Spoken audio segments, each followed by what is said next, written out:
everybody, and welcome once again to the Open Mic Writers in Their Own Words, the show where every episode I talk to writers or editors or agents, just folks from the publishing game, to learn about them and the work that they do, and hopefully how their experiences may help you in your own writing journey.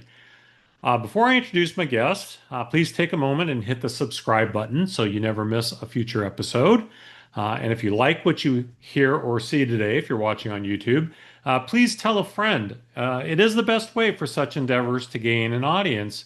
And also, a nice review is also great if you were so kind to do that. That helps the podcast people find the show too. And I really appreciate either one that you do. Anyway, let's get on with it because I've often noted on this show how prolific some of my guests are in their work. But I really have to say, my guest today really is one of the most prolific authors I have seen working in the field anywhere today. As a writer, he's the author of around 1,300 short stories across a wide range of genres, at least 8 novels, I think, that I counted, scores more nonfiction books and articles. When he's not doing his own writing, he is the editor of dozens of crime fiction anthologies, including one of my really new obsessions, Mickey Finn, 21st Century Noir series. If you're a regular on the show, you know we recently talked with Stacey Woodson, who I discovered reading the Mickey Finn series, which was great. So many great authors and stories there. If you're a big fan of the short story, the way I am, we're going to talk about that all in a little bit. He's been nominated for all the major awards that this business has to offer. He's a well-known and very much in-demand speaker and teacher. Somehow in there, he even finds time to write advertising copy. Maybe the man has a clone. I don't really know, but I'm just glad that either he or his clone showed up today to talk with me here on the open mic. Without further delay, please welcome Michael Bracken to the Open Mic Writers in Their Own Words. Michael, how are we doing today? We're doing great, Rich. I'm so glad to be here, and I'm looking forward to all the penetrating questions you promised. Yes, I am a journalist, but I'm going to try really hard not to pin anyone to any walls here today. That's not our goal here. Look, I noted how prolific you are, and I gave a little bit of the numbers here, but I really don't think that does justice to how varied your interests and publications have been. You, of course, have a very long track record in crime fiction, which is what I'm usually the most interested in. But you've got stories and articles and books out there, things as diverse as poetry, romance, music, craft books, of course, all of the nonfiction, the fiction. Tell me, before we get into any of those, drill down to any of those specifics, tell me a little bit about your approach to writing as a profession, because you are the epitome of a writing professional. Wow. I don't really think about it much. I just do it. I mean, this is what I am. This is what I do, and um, I don't think I have a cognizant approach. It's just I sit down and I write, and I write what I'm in the mood to write, or what I've been contracted to write or invited to write, and I just keep moving forward. Where, and one of the advantages to the diversity is that I don't get writer's block. So if I'm stuck on something, instead of worrying about it, I just turn and write on something else for a while, and then come back to whatever had me stuck. So it's just a matter of thinking of it like a career or a job. I mean, you dig ditches for a living. Well, every day you get up and you go dig ditches. You don't stop and think about, oh, do I want to dig ditches today? No, you get up and you go to work, mostly. Yeah, you So don't have to be in a certain mood to go dig a ditch if that's your job. You just got to go do it. yeah, you just got to do it. So um, there's a lot of that. The approach is basically, I mean, sure, writing is creative, it's an art, but publishing is a business. And if you can meld the two, then I think you can build a long career. One of the reasons I led with that question is because I think especially when people are first getting into writing, they say, "Oh, I've always had this story in me," whether it's a short story or they think they want to start with a book or whatever. I think a lot of folks have to be in a certain frame of mind. They've got to be in a certain situation, right? It's got to be all quiet, the kids out of the house, or whatever the case may be. And if they don't get that, it's hard for them to get their creativity flowing.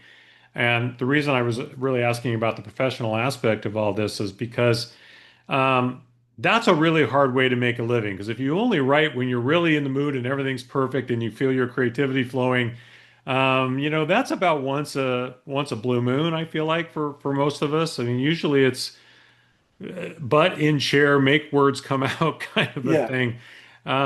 You said you don't get writer's block.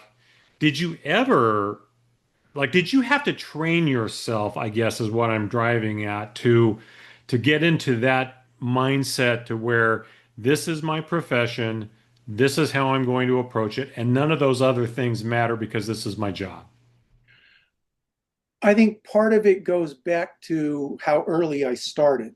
A lot of writers that you're mentioning, people who have to be in the right mood, or they have to have their tea has to be the right temperature, and the children have to be quiet, and the dog has to be outside, et cetera, et cetera.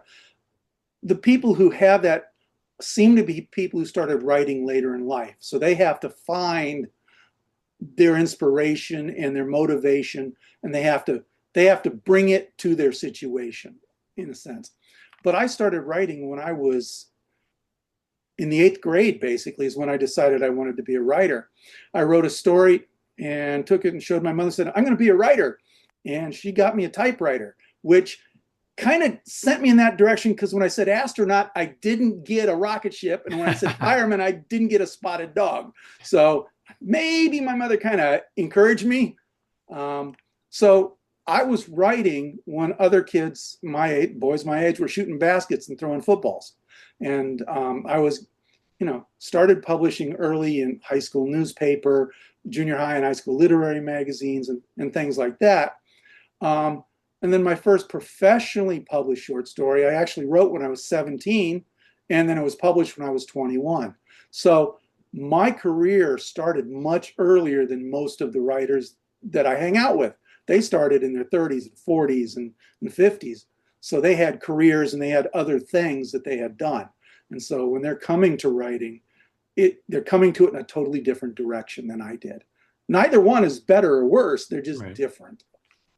Yeah, I think, the thing I'm hearing there too, and I think is really worth note is, you know, you obviously felt confident from a young age in that this was something you wanted to do and were willing to do the hard work because I think that is one of the things that's also very challenging for folks who come to it a little later is that it is a lot of work and you write a lot of crap that you have to throw away. I think a lot of folks are very uncomfortable with killing their darlings, as we say. They're very uncomfortable getting criticism, all of those things that come with any kind of creative endeavor. Um, you obviously jumped into this at a very young age. How did you handle that part of the business? Those things, learning how to take the criticism, learning how to, to say, okay, I've invested X amount of time into this, but it's just not going to go anywhere. Let me move on to something else.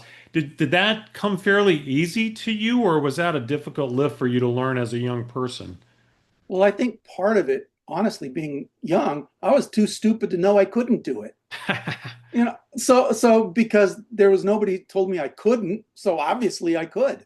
Um, and I was lucky enough to have some success early on. And I was also lucky when I first started that in those days, at least the editors that I submitted work to, I got a lot of form rejections, but I also got letters from the editors, half a page, a full page, 2 pages, where they typed out and told me everything that was wrong with my story. And it was a heck of a lesson. And there was one case actually that like kicked me over the edge. I had sent a story to a men's magazine. It was a science fiction story, and the editor sent it back sometime later. And it was he completely revised the story and retyped it, because way back in the day with typewriters. And he said he liked the story, but the publisher didn't want science fiction. And I took that and I laid it out on my desk. What did he do? Why did he do it? Why did he change this? Why did he change that? And then I wrote a mystery, and he bought the mystery. And then he bought my next mystery, and then a third mystery sold to Mike Shea Mystery Magazine. And so it told me, number one, my goal, I wanted to be a science fiction writer. Told me maybe I'm not a science fiction writer, but it was also the lessons he and some other editors gave me that a lot of editors don't have the time to do these days. Right. They actually invested themselves in this rejection. And they could have just sent me a form. And so I learned a lot from that. And that probably sped up my success faster than if I just gotten rejections. Because I didn't have critique groups. I had one friend who wrote in high school, but I didn't have that. I didn't have family members who wrote. I didn't have, except from one friend, no friends who wrote, no critique groups. It was me and the mailbox and the people at the other end. Yeah, and it's a really interesting lesson too for I think anyone watching this that so often you get a lucky break somewhere, Yeah, and a big part of success is recognizing that you got a lucky break. It's kind of amazing that at a young age, you've rather than getting all butthurt and saying, "Well, I can't do this," and you know, let me go do something else, you said, "Oh, let me figure out how to use this to my advantage," and you turned, the theoretical lemons into lemonade by doing that. That's really yeah. actually very impressive for you. How old were you at that time? I think I got that one I'd have been probably in my very early 20s.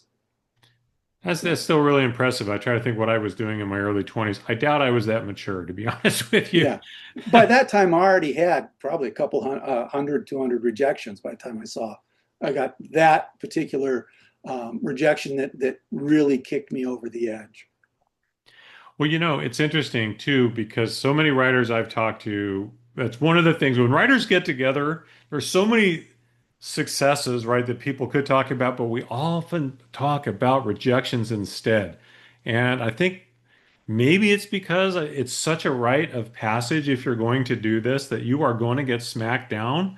You write something you think is brilliant, and others may not think that, and it Yeah. really is something that you have to overcome. So, but it's so funny how, I mean, do you find that to be true too? Because I certainly, I don't go to that many conferences anymore, but when I do, I often find we sit around and talk about rejections more than we talk about successes. There's a fair amount of that. But one of the things, this is probably pure ego, and probably some other writers do this.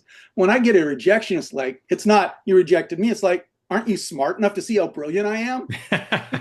And again, it comes from the too stupid to know better. But that's kind of an attitude that I had early on. It's like, you don't recognize my brilliance. I'll send it to somebody who might. So, Right. I mean, rejections are a part of it. And if you can't deal with rejections, you're going to have a whole lot of problems. You'll probably give up too soon, Yeah. because the success comes from the doing it, the sheer determination that says, I will succeed at this. I will keep doing this until I succeed. Um, Giving up is not an option for me. Well, this is one of the few things you can do where you can be self-taught. I mean, there's Yeah. obviously you can go to all kinds of, you could read many books, you can, take classes, etc. But this is, I mean, you cannot self-teach yourself to be a surgeon or to be a cop or, to be a rocket scientist or something like Yeah. that. This you can, but it takes a tremendous amount of repetition, stick-to-itiveness, very thick skin, and a willingness to learn. Those are all things that everyone has to have, but you can actually have success as a writer. You clearly have had, and um, I want to go right to the short story thing from here because I love short stories. As I was saying in the intro, I love anthologies. I love short stories. I always have at least one or two in my TBR column, to be read column, along with print books, etc. Yeah. Um, I'm always interested in the approach that a writer takes on a short story and maybe how it differs from a longer form thing, whether it's a novel or a novella. Do you have a different approach to a short story than in those other works? Or do you have that same mindset and have a different form of adaptation? It's been so long since I wrote a novel that I'm not sure what my approach would be if I tried to do it now. Um, I'm basically trained myself, or either intentionally or unintentionally, to be a short story writer. And that goes back early on. I did write a few novels and they did get published, but they took a long time and they didn't earn much. And back in the day, short stories, I wish a lot more markets were existed today. You get three, four, $500 for a short story that took you a week or two to write. Well, it became like a self-perpetuating loop. Write a story and it sells. Well, I'll write another one kind of like it and it sells. And you write another one kind of like it and it sells. And so you start writing more and more, you get better and better, and you stop thinking about process. You just start thinking about, well, what's the next story going to be? What's the next story going to be? So I'm sure there are writers who work well in both and probably have to have different approaches. But I so long ago gave up on novels. Like I said, I'm not sure how I would approach a novel if I tried it today. I've noted too, of course, you're both an editor and a writer. Let me have you put on your editor hat here for just a moment. As I noted, you've edited dozens of anthologies. Yes. What for you makes a great short story? And I know a lot of the anthologies these days almost all have themes of some kind. So the obvious thing of sticking to the theme and meeting the parameters, but what is that thing that you're looking for in a short story that catches your attention as an editor and you go, "Oh, this is it." There's a couple of different things, and they catch me at different points in the reading. The first is how the story opens. That opening scene, does it attract my attention in some way? And is it, as you're reading, is it relevant to the rest of the story? For example, if I get a slam bang action fist fight, gun fight, car chase in the first scene and the rest of it's a cozy, there's a mismatch. So it's not just that it's a great opening, but it's a great opening that fits the rest of the story. So after I get through it, I go, oh, this is great. And I go to the next scene and it shifted gears. I'm not going to keep reading or I'm going to be disappointed. The other thing that I look for is a lot of it's often called voice. What is the voice of the story? What does that writer bring to the story that is unique to that writer? It doesn't necessarily sound like everybody else. There's something they do, and it's often hard to pin down. It's word choices, it's sentence structure, it's all of that. But it says I'm holding a competent, confident writer's work. And that pulls me through the story. Of course, I mean, you're looking for things like plot and character and all of that. The plot has to make sense. Sometimes writers will write something, they have great scenes or great pieces of dialogue in there, but each individual piece does not add up to a cohesive whole. And so Yeah. it's very important that that happens. And then for me, I like an emotional reaction at the end of the story. Now, you can write a great funny story with a punchy twist or a great funny last line. And there are good stories like that. But when I finish the story, I want to have an emotional reaction. I'm sad. I'm happy. I'm looking over my shoulder because I'm afraid. I'm physically affected by what I read. And that is incredibly hard to do. And it's incredibly hard to do on purpose. The stories of my own where that's happened, I don't think I can't replicate it. I can't sit down and say, okay, here's what I'm going to do, a heart-wrenching story. It doesn't happen like that. It has to come from somewhere inside you and fit that story. It's a lot like trying to be funny. Yeah, I've read a lot of great authors. Christopher Moore comes to mind as somebody who's got a great sense of humor, but there's so many more. And I've bought books by professional comedians, and oh, the jacket, hilarious, laugh riot, blah blah blah, and I've put it down after two chapters because it's just boring that living hell out of me. yeah. Um, Trying to be funny, intentionally be funny.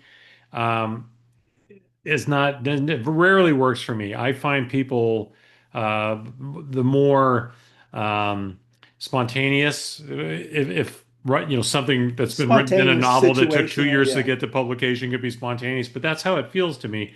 And so things that are not forced. And so I yeah, really relate to what you're saying. When you get to the end of something, it's going to affect everybody differently. But trying to get that thing that affects everybody the same way, I think, is astronomically difficult. yeah, yeah. Astronomically difficult. Um, so a lot of the anthologies that are out there right now, a lot of the smaller presses are the ones that do these things because the big guys don't. But got to talk about Down and Out as we are recording this. We just learned, I think I just learned yesterday that Down and Out Books is closing its doors. Yep. And I know several of the anthologies we've been talking about here that you've done have come through Down and Out. There's others, there's Level Best and others that are still around.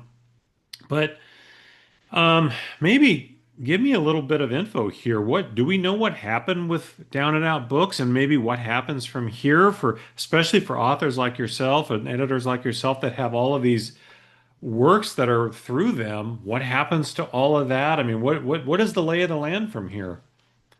Well, level Down and Out reached a financial point where it was not financially sustainable, and there comes a point when you do that as a publisher, as a business person, you go, I can continue to put money into this, or I can cut my losses. And my understanding essentially is there was a limit to how much the publisher could put in and keep going. And sales, since the pandemic, sales had been dropping. Um, that's not fun. Probably wasn't fun for the publisher. Definitely not fun for us writers and editors. So where we're at now is we have a whole lot of writers who are looking at projects and going, for example, projects that were scheduled for the future. Well, I've got five, six, I don't remember how many, that I've already pitched to other publishers. And I've gotten some nibbles, and maybe in a couple of days I'll have great news and say, hey, I've placed them all somewhere. Um, I've also gotten a little nibble on republishing the Mickey Finn series and continuing it. So, like all the writers and editors, they're going to be looking at new projects. Where can I submit them?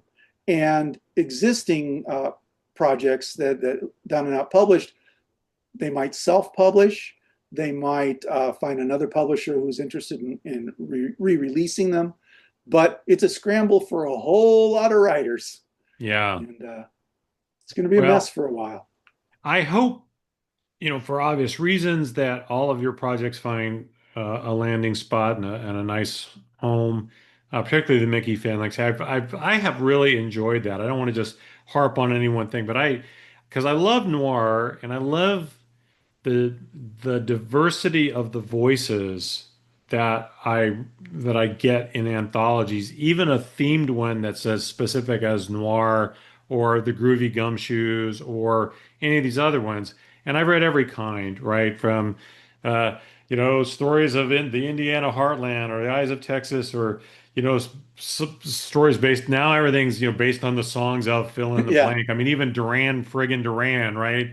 Hey. Crime fiction based on Elton John is a new one that's coming out. I've seen that one. Every other kind of thing, but that's great. I mean, some have been much better than others. I Yeah. frankly read some that were ridiculous, but the others have been really, really good. And so I really hope there continues to be a publisher out there that can make money and obviously, nobody should be in business not to make money, but Right. hopefully, can make a profit and also be a landing spot for a lot of good writers because there are so many good writers who specialize in, as yourself, writing the short story, and it's such a great format for readers. Yeah. I read lots of novels, I read lots of nonfiction, and I read a ton of these anthologies, and they all have a great serious spot on my bookshelf. So I hope you find landing zones for all of those things. I think they're a benefit to all readers everywhere. Um, Along those lines, this can be a really disheartening business, as we're talking Yeah. about. Oh, yeah. What's the toughest part of being a writer for you in this day and age? And I might even just expand that, maybe not even the toughest, but the part that you like the least. What is the thing that you go, okay, it's part of it, I have to deal with it, but I don't love it. Honestly, it's that the pay rates have either dropped or not increased in all the years I've been writing. Like I said, back when I started seriously selling in the 80s, when you could sell a story for two, three, $400, that was a house payment, a car payment, and dinner out with the wife. That was, I mean, that made a serious impact on your monthly budget. Um, Selling a story for three, $400 today, at least in the crime fiction field, there's really only two markets that, and that's Queen and Hitchcock. And there are a couple of others that maybe pay in the low hundreds, but there's just not the market that there used to be, at least in crime fiction. Science fiction and fantasy is still going great guns. And if I could ever shift back to that, maybe I'd have a shot at earning some more money. Um, and then related to that is how the markets turn over. Somebody gets a great idea for a magazine, and usually it's like putting on the Mickey Rooney putting on the show and the Broadway show in the garage. They get this idea that they want to produce a magazine, and they produce a few issues, and then they suddenly discover how bloody hard it is to do, and they go, oh, it's just a hobby, and they give it up. So they may produce three, four, five really great issues because they had a vision, but they didn't have the stamina. And so that's frustrating that the new publications often don't have the stamina to stick it out. Yeah. So those that last 10 issues, 12 issues, a dozen, whatever, those need to be helped along, appreciated, subscribed to, whatever. When I imagine that the editor's hat, when you have the editor's hat on, that is a really time consuming thing because if you're going to have 15 stories, you've probably got 300 submissions to go through to decide. Um, how do you balance that with your own writing? I mean, that just seems like unto itself is a full-time job. Part of it is most of the projects I do these days are invitation only. So I don't have 300 stories to go through. I ask 15 writers or 18 writers or whatever, and I get those stories. And the writers I've invited are usually people I've worked with before. I know they can deliver on time, and meet all the requirements. A Mickey Finn is still open submission, so I do get well over 100 stories for most Mickey Finns. But the open submissions kind of feed in. I work with somebody on Mickey Finn, a story, and I go, oh, this writer's pretty good. He wrote a great story. He's easy to work with. I'll put him on my list of people to invite. So there's not as much time reading slush as there was when I first started, and everything was an open submission. Right. So that's one of the ways. But yeah, it is hard to balance writing and editing because they're different skill sets, but they're close enough that one impacts the other. The Well, nice thing though about oh, no, I'm sorry. I'm an editor by trade myself. I'm the editor in chief at a publication. We cover the California State Capitol, and thankfully, I don't have to deal with that many freelance things. But I did a lot of freelance work early in my career too. And one of the things I learned early, and what sparked this is something you noted a writer that was easy to work with. And I've worked as an editor with a lot of uh, freelance reporters. And the thing I've told so many people over the years is, look, you have two choices. You can make your editor's life easier, or you can make your editor's life harder. I guarantee you, if you make your editor's life easier, I will think about you every time I have an assignment. If you make my life difficult, you will never hear from me again. It's as simple as that. And that was the mantra I took into my work as a freelance person. And I was very proud of the fact that so many of the editors I worked with gave me lots and lots of work. And they said, you meet your deadline, you meet the word count, you do the thing I asked you to do. If I ask you to change it, you say okay and you do it. You don't, you know, you don't become one of those pains in the ass who thinks every word you've written is golden writ and cannot be changed, that kind of thing. And then, you know, If it takes you twice as long as you thought, you don't bitch and want twice as much money. It doesn't work that way. And all those things that make you an easier person to work with. And I bring it up because you said it, and I'm just going to pile on that because I hope anyone listening to this, especially as a short story writer, it is invaluable. It is as valuable to me, I think, as it is your ability to write. Because if you are a pain in the ass to work with, you're just not worth the time. No matter how great a writer you are not worth that editor's time. You do Well, not have time to diva you. that's where you shift from being a creative person to being a business person. A Yeah. creative person writes great, wonderful stories, but to get published, they have to understand the business. And if you publish a magazine, I also edit a gardening magazine, and we don't print blank pages. You miss your deadline, somebody else's stuff is going to go in there, Yeah. and we have to make those decisions regularly. And same with an anthology. Um, if you miss the deadline or it's just not right, either I'll put another story in there or I'll just run one story shorter than I originally planned. There isn't time normally to babysit somebody all the way through the process. But the other thing is with a new writer, sometimes, and I've had this happen a couple of times, I'll get a story, there's something about it, it needs a lot of work, and it's a new writer. And so I go, but there's something, and I can see it. Can I shape it? And I will shape it and work with it, and it takes a lot more time than editing one of my regulars. But what tends to happen when I do that is that writer learns, thankfully, turns out to be easy to work with, understands what I want, why I want it, and they often become somebody I published a second or third time. And down the line, the second, third, fourth story takes less and less of my effort to make what I consider publishable. Yeah. But there has to be something that I see there. It's a concept I've never seen before. It's a voice. And I've had that happen. I've read a couple of stories, and I'm not going to name names, but I read the story. I go, I got to have this. Is great. And I accepted it, and I sat down to edit, and I realized 93% of the words are misspelled, and the punctuation's all wrong. But by God, it pulled me through, and I didn't notice any of that on the initial read. So that tells me the storytelling was incredible. Mechanics, I can work with them on that. Yeah. And really, at the end of the day, it's all about the story. Right. It really is all about the story. The rest of it, yeah, you say that's fixable. I tell that to my writers, to my reporters, because I have a lot of younger ones, and I just tell Yeah. them that you got to remember who you're writing for. Know Yeah. your audience. That's a big deal.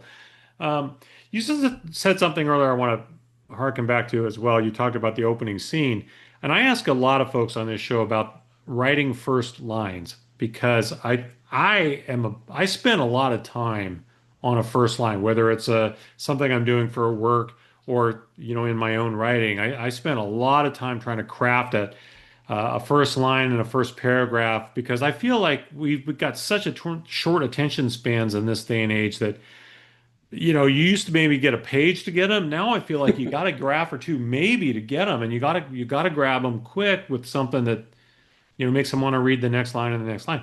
Uh, Give me, I guess, your philosophy on first lines in particular, and then maybe how much time you invest yourself either in helping a writer develop a better one or working on your own. They got 3 syllables, and I'm out. Wow, three No, syllables. 3 syllables. I don't care. 3 words, 2 words, 1 word. No, first lines are important, but they're not necessarily the most important thing. The first line can be good if the rest of the paragraph carries it. Um, but yes, you have to catch the reader's attention in some way. And that could be through action, through description, through dialogue. So what is it that's going to bring the reader into the story? How do you get them into the story quickly? And that's what your first line should do. And sometimes, and again, every story is different. Sometimes that first paragraph is just description, which is often said, no, don't do that, don't do that. But sometimes you need that because if you don't set the scene, what happens makes no sense. You can start with the action, but if it doesn't make sense because you haven't set the scene, then the scene, you have to set the scene first. Now, with me, I write a whole lot of openings, and I tend to get an idea. I don't always know where they come from, and I'll write my first line, I'll write a first paragraph, or I'll write an entire first scene. For example, I have a story in, I believe it's in Ellery Queen, could be in Hitchcock. I've had a couple published them both recently. It's called, um, uh, boy, I've had a mind blank, Blind Pig. And what happened is I wrote the first scene. A blind pig was a bar during the Prohibition where you can't buy alcohol, but you can go in to see, for example, a blind pig, and the alcohol was given to you because you had a ticket to see the blind pig. I used a donkey, but I had this first scene where these two guys have come out of the blind pig, they've had two drinks, and they're scrambling through their pockets looking for money to see if they have enough to go buy another drink. And while they're standing in the alley, two gunmen come and kill everybody in the blind pig. I go, oh man, that's a great setup. It took me 2 years to figure out what happens next. So, but ultimately I came back, I'd look at it and I'd come back to it. And then I realized what has to happen to make a good story from that opening. And then I worked from there. I rarely revise an opening once I've written it, because that opening is what tells me what the rest of the story is. Now there Do are you some do you writers. have a lot of those where you've written something that's a spark of an idea, but not maybe fully formed yet, and so you write maybe 100 words or something, and then you go, okay, I'm going to come back to this, and then it takes you 2 years to come back to it. Do you have a lot of Yeah, those? I've got probably 100 stories like that. And what'll happen is I learned this sort of from Isaac Asimov. Once upon a time, way back in the day, there was a picture of Isaac Asimov at his U-shaped desk, and he had three Selectric typewriters. And what he said is if he ever got bored or didn't know what to write next, he'd turn his chair and work on the next project. Turn his chair, work on the next project. Well, I essentially do that on the computer. I've got all my files of story ideas and concepts and partial scenes. And if I don't have a project I'm working on in that particular day, I'm not on a deadline, I'll start looking at them again. I'll open a file. Sometimes I add a sentence. Sometimes I go, oh, I make a bunch of notes for a plot. Sometimes I'll write the next scene. Occasionally one will say, oh, I know the entire rest of the story, and off I go with it. So nothing is ever wasted. There's always a possibility. And the same thing happens if I get invited to an anthology and they say, we want a story about this and this and this. And I go, wait a minute, I think I had an idea that fit that a while back, and I'll go looking for it. Sometimes I do, and sometimes I didn't, and I have to start from scratch. But yeah, I keep a lot of things percolating. One of the things writers have heard for a very long time, in whether it's novels or short fiction, is, um, trying to keep certain themes out of your work. And by that, I mean, we are in very fraught times politically, of Oh course, yeah. in this country. Um, and so, a lot of I mean, my agent has said, both sides buy books, be careful what you write, that kind of a thing. I've talked with a lot of writers who, of course, do not go along with that at all. They're going to write what they're going to write, and I think that's awesome. Do you have a perspective on any kind of limitation being put on writers? I mean, should we be concerned about what the political climate is, or thing might offend somebody, or what have you, or do you just write the thing you want to write? I write the thing I want to write. I don't think writers should ever put blinders on or give themselves barriers. There are a lot of subjects that are difficult to write about. Incest, rape, murder. We write a lot about murder, Hmm. um, child abuse, or I mean, we can go on and on about all the things that are tricky to write about. So it's not the subject matter; it's how you handle it. Are you telling a story that's valid in a sense? Does this, sure, this bad thing happened, but how did you describe it? Did you go for violence porn and just everybody gets shot and blood and guts all over? Or was it more nuanced? Does the reader know that this bad thing happened and you're dealing with the reactions of the people around it? So I've written stuff I probably would never wanted my mother to read, but I tried to tell the story that I thought needed to be told. Now, the way things are going politically, at some point that could be a problem. But right now, that doesn't stop me. Good. Um, you know, I'm always curious too about marketing because marketing, it takes so much time and energy to do the actual writing itself. The marketing takes up a gobstop of time as well. How do you approach marketing? Do you have a plan? Do you work with somebody outside that help you with all that? Or do you have like set times, like from this time to this time I work on this, then I do the marketing? What's your approach to getting your work out there and trying, to meet your marketing needs too? Well, I think there are two sides to marketing. The first is getting your stories in the hands of the right editors. So I spent a fair amount of time researching markets, places to send my work. Who am I going to send this to? Who would like this? What do I need to do? But the flip side, the market I think you're more concerned with is more what novelists need to do. They have one big project that comes up once a year. If they're prolific, maybe they have 2 or 3 books a year, but they have this one big project they have to push. Well, I'm not pushing generally, some with the anthologies, but I'm not pushing this big project, this book. I'm writing short stories that are put into magazines with a dozen other short stories, or anthologies with a dozen other short stories. So for me, in the sense that I do marketing, I'm not marketing specific things, specific stories or specific novels, specific books. Generally, the extent that I do marketing is I'm marketing myself. This is Michael Bracken, short story writer. And, you know, to what that means, if you want to know something about Michael Bracken, short story writer, or do you want to hire Michael Bracken or invite him to your anthology, or do you want to ask him to speak? Here's what I am. This is my, I just forgot what it's called, but this is who I am. This is what I do. I'm not the writer of this novel. I'm the writer of all these stories.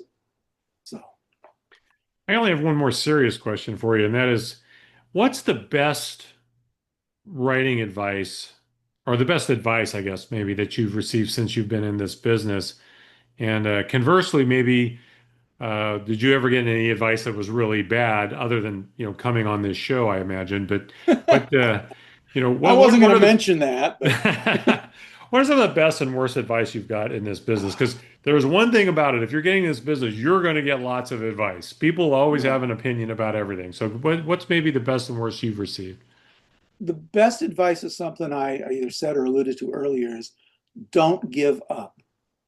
Giving up means, the muse wins, I guess. That to be successful as a writer, you have to read, you have to write, and you have to keep doing it over and over and over again. You can't stop. It's tough to rest on your laurels. I don't even know what a laurel is. But you keep moving forward, and part of it, and this is something I learned, I didn't necessarily get told this, is understand your place in the hierarchy in a sense.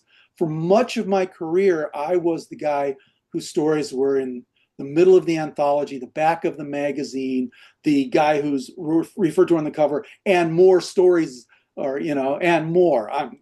That was my pen name, and more. But I realized even if I had the worst story in those projects, I was in those projects. So Absolutely. yeah, so if I went around, oh, I'm the greatest there ever was, I wouldn't have had all those opportunities. And it's only been in the past few years that I've been lucky enough to win some awards, be nominated for some awards. And that's after I've been writing, geez, how old am I?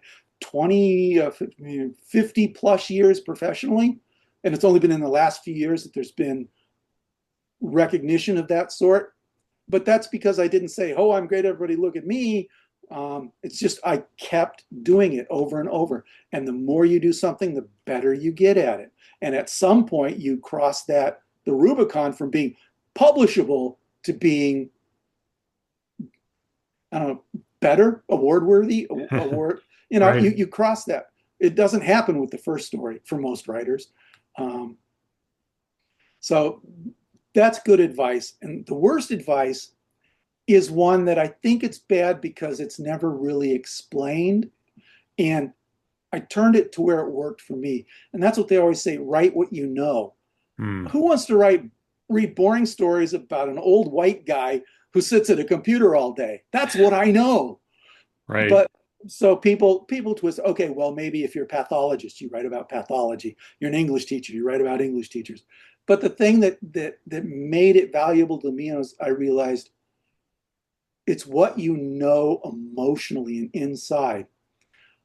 I couldn't, when I was younger, I could not write a, a convincing love story until I had experienced love. I could not write a convincing story about loss until I lost my mother, until I lost my second wife to cancer. So once I could feel those emotions, then I could put them on the page because I knew those emotions. So more so than something outside of you, your profession or whatever you studied in college or whatever, I think write what you know really needs to go. What do you know inside of you? Yeah. What have you experienced? Can you put that in a story? Yeah. Can you connect with those emotions that connect with other people, Exactly. whatever the setting? I think that's great Yeah. advice. Turn that way. That's great advice. Yeah. Well, regular listeners, viewers of this show know I always end with my big hypothetical question. Let's say I have the ability to put you together with one of the following three people for whatever it be, dinner, drinks, long walk, whatever, just to chat. Um, which of these three would you pick and why? There is a theme. There's always a theme. You'll probably pick it out pretty quickly. The options I'm going to give you are Clayton Moore, of course, who was the Lone Ranger, Ann Richards, or Bob Wills. One of those three people, the great musician Bob Wills, Ann Richards, of course, was governor. Tell who would you pick and why?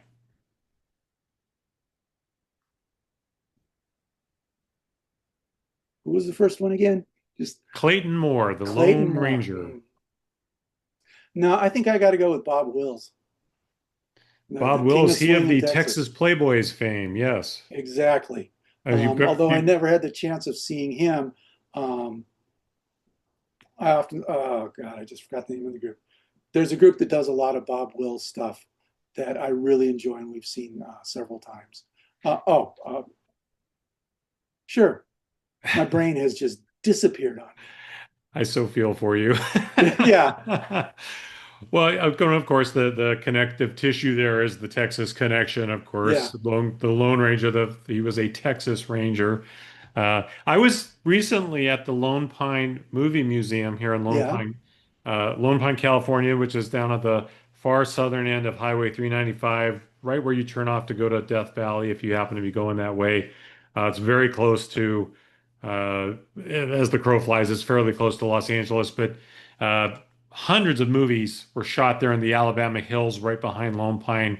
Many of the great old westerns, Tom Mix, Gabby Hayes, or you very young John Wayne, uh, Gene Autry, all the singing cat, they all were filmed there in the Yeah. Alabama hills behind Lone Pine. So they have a very good movie museum there, but they have a life-sized uh, image of Clayton Moore as the Lone Ranger. They have on a loop the opening scene of the movie The Lone Ranger, where he and his whole troop of Texas Rangers are ambushed, and he is the only one who survives, and that is how he became the Lone Lone Ranger, Ranger. right? Yeah. If you're a movie buff at all, which I clearly am, and those of us who are here on YouTube, you can see Michael's got the Pulp Fiction and the Young Frankenstein movie posters in the background. There's a movie poster somewhere behind me. If you can see it, that's a movie I shot in Mm, my years ago at the California Capitol. My one and only movie that I directed and shot here when I was doing that as a hobby. I'll just say um, that's the connective tissue there is the Texas connection. But yeah. anyway, Michael, thank you so much for coming on the open mic, Writers in Their Own Words. I've really enjoyed the conversation. I've learned a lot. I hope everybody out there has also learned something about the short story business and the short story genre because it's a fascinating one and it has a lot of fans, none bigger than me. Great. Thank you very much for inviting me. This has been fun. Absolutely. Well, I'm going to leave you all with a reminder, please. If you haven't hit subscribe on whatever venue you're, accessing this, that would be great. Leave me a nice review if you would be so kind. If you like the show, tell a friend. If they're, especially if somebody's interested in writing and understanding a little bit more about what it takes to do this as a profession. That's why I do this show. I don't have advertising. I make no money off of doing this. I've been writing since I was a little boy, and I love it. And this is my way of hopefully sharing good information with everybody. So if you liked it, tell someone. If you didn't like it, keep that stuff to yourself. Just you don't need to share that with anyone at all. But do go away. Remember this. Look, tomorrow is not promised to any of us. So please, whatever you do, make today count. And we'll see you again next time on the open mic, Writers in Their Own Words. Take care.